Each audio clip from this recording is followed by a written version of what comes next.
अहम खबर से आप लोगों को अपडेट करते हैं। आफाक इंसाइक्लोपीडिया के ज़ेर तमाम क्विज़ मुकाबला का इनेकाद किया गया। मंडी बहाउद्दीन से राना गुलबहार की तफसीलात के मुताबिक आफाक इंसाइक्लोपीडिया के ज़ेर तमाम क्विज़ मुकाबला का इनेकाद किया गया। ज़िला भर के बच्चों ने तहरीरी मुकाबला में हिस्सा लिया, जिसमें इलाका भर के 50 प्राइवेट स्कूल्स के तलबा व तलबात ने हिस्सा लिया और कामयाब तलबा व तलबात में कीमती इनामात और तारीफ़ी इसनाद और शील्ड्स पेश की गई।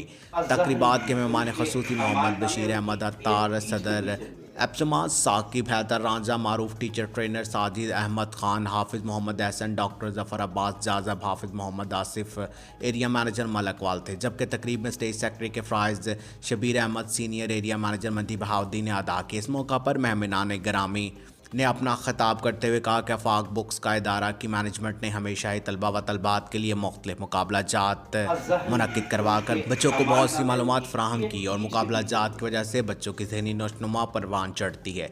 राना गुलबहार, 94 न्यूज़, मंडी बहाउद्दीन। अब तक के लिए सिर्फ इतना ही। मजीद खबरों और अपडेट के लिए हमारा फेसबुक पेज या YouTube channel 94 news HD+ visit कीजिए। अपना ख्याल रखिएगा। अल्लाह हाफिज़।